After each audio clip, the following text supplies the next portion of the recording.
Pertandingan pun akhirnya adu penalti karena skor sama, 3-sama. Pemain tim kuning menendang bola dan akhirnya pun gol, dan pelatihnya pun sangat tegang.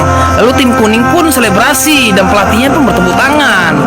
Tim merah pun mengambil gantian untuk tendangan penaltinya dan pelatihnya pun sangat waspada. Lalu tim merah pun menendang dan hampir tidak gol, tapi ternyata bolanya pun terus melaju ke gawang itu dan mereka pun sangat senang dan selebrasi juga.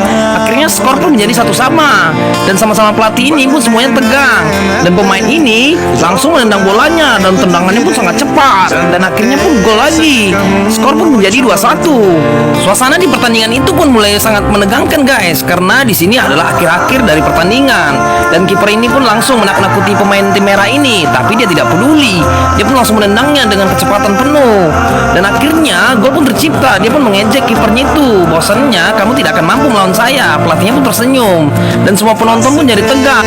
Wasit pun meniupkan peluit, tandanya pemain ini pun menendang bolanya, lalu kipernya pun malah tertipu dan akhirnya pun tercipta gol lagi. Semua pemain ini pun merasa sangat ragu akan kemenangan mereka. Skornya pun akhirnya 3-2 guys, dan pemain merah pun sangat takut di sini.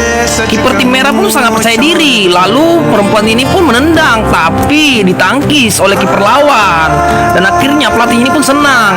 Pemain ini pun sangat menyesal dan sedih, lalu pelatihnya pun juga sedih. Dia pun melihat skornya sudah 3-2 dan tim kuning pun mulai sia-siaga untuk menendang tendangannya.